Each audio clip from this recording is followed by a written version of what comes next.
aux dépens de ses obligations à l'égard de sa famille et même à l'égard de sa propre personne. Où va l'Algérie est une question que Boudiaf s'est posée juste quelques mois après l'indépendance. En effet, le jour où il a vu le même policier qu'il avait arrêté avant l'indépendance venir le réarrêter en juin 1963, Boudiaf avait compris deux choses: que l'indépendance allait être confisquée et qu'il était condamné à mort. N'était-il pas interdit de séjour en Algérie, même le jour où il rentrait comme chef de l'État? Permettez-moi de vous citer un passage de son livre « Où va l'Algérie ». Bref, il est déprimant de constater combien d'imbécilités, à force d'être répétées, sont devenues des mots tabous, alors que dans le fond, elles ne sont que les produits d'une déformation des valeurs et d'une imposture infiniment plus historique. C'est là le fond de la question. Un système qui a écarté les Farhat Abbas, Ben Youssef Ben Keda, deux pharmaciens à l'époque, un système qui a assassiné Aban Ramdan et d'autres encore, est resté le même système qui a permis l'assassinat de Mohamed Boudiaf en 1992. Dans mon livre, les choses sont claires. Ou bien le système rouvre l'enquête sur l'assassinat pour dissiper l'acte isolé auquel personne n'y croit, ou bien il a des difficultés à rouvrir l'enquête et il signifiera ainsi qu'il a un sérieux problème avec la vérité. Deux hommes d'une grande importance au sommet de l'État pendant le séjour de Boudiaf en Algérie en 1992 ne sont plus de ce monde. Un autre homme est à la retraite, reste un autre homme. Il a entre ses mains tous les éléments de la vérité, car il était et est toujours au sommet des hautes sphères de l'État. Faire éclater la vérité, certes, ne fera pas revenir mon père, mais permettra à mes enfants de faire le deuil de leur grand-père et aussi, et surtout du peuple algérien, de faire leur deuil aussi. Ainsi, le livre que j'ai conçu, tout d'abord comme un devoir moral à l'égard de la mémoire de l'homme du 1er novembre 1954, est intervenu pour rappeler les circonstances pénibles dans lesquelles Mohamed Boudiaf est revenu, décrit son entourage, relève certaines difficultés qu'il a rencontrées durant ses 166 jours à la tête de l'État algérien et enfin évoque longuement la mascarade du procès de son présumé assassin. Telle est l'économie de ce livre qui a tant intéressé les Algériens. J'espère qu'il fera bouger les consciences. Il est sorti le 29 juin 1992 en Algérie. Je n'ai enregistré aucune réaction de ceux qui sont cités nommément, ni de ceux à qui des allusions très nettes ont été adressées. Merci. Est-ce que vous, personnellement, M. Boudiaf, vous avez des ambitions politiques pour l'Algérie, un projet pour l'Algérie? Les Algériens vous estiment énormément. Vous êtes l'une des rares personnes qui peuvent se compter peut-être sur les doigts d'une seule main, qui ont une certaine crédibilité vis-à-vis des Algériens. Les Algériens attendent l'appel du 29 juin. Ça, c'est. Est-ce que vous allez le faire? Il y a une attente. Moi, quand j'étais dernièrement en Algérie, j'ai fait une petite tournée. Les gens ne demandent que ça, les jeunes. À chaque fois, quand je passais pour dédicacer mon livre, on me disait, écoute, on est derrière toi, il n'y a personne. Vous êtes la seule personne à qui on fait confiance parce que on vous connaît, on sait que vous n'êtes pas trempé dans leur combine et tout.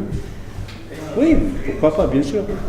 En sachant que c'est une grande responsabilité, est-ce que vous... Je commence à avoir peur déjà. Est-ce que vous êtes prêt justement? C'est pas facile, hein. C'est pas facile du tout, hein. C'est pas facile. Mais je suis prêt à me sacrifier pour ce pays, honnêtement. Moi, je voudrais poser deux questions. Pourquoi, en 1962, Père Feu Boudiaf, qui était sollicité par Ben Bella Boudiaf, d'ailleurs, c'est Bouteflika qui est chargé au château de Turpon pour chercher un éventuel allié. Et Boudiaf, votre père, il a complètement, comment je vais dire, il les a complètement remballés. Ne voulons pas s'allier au colonel. Pourquoi 30 ans après, il s'est allié avec les généraux, en l'occurrence la Marie, Khaled Nezzar et consorts. Ma deuxième question, pourquoi Boudiaf avait dissous le PRS en 79, juste après la mort de Boumedienne? Est-ce que pour lui, l'opposition s'est arrêtée là? Moi je pense que c'est grâce à son charisme et à son passé historique qu'il a pu sauver un peu l'Algérie. Sinon, on serait tombé dans les griffes des islamistes à cette époque-là. Ils avaient les pouvoirs entre leurs mains.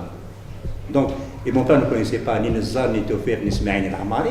Il ne les a jamais connus, il ne les a jamais côtoyés. Mon père, son problème, c'est quand il est rentré en Algérie en 90, il n'avait pas de lobby en Algérie. C'est ça le problème. Donc il ne connaissait pas le système.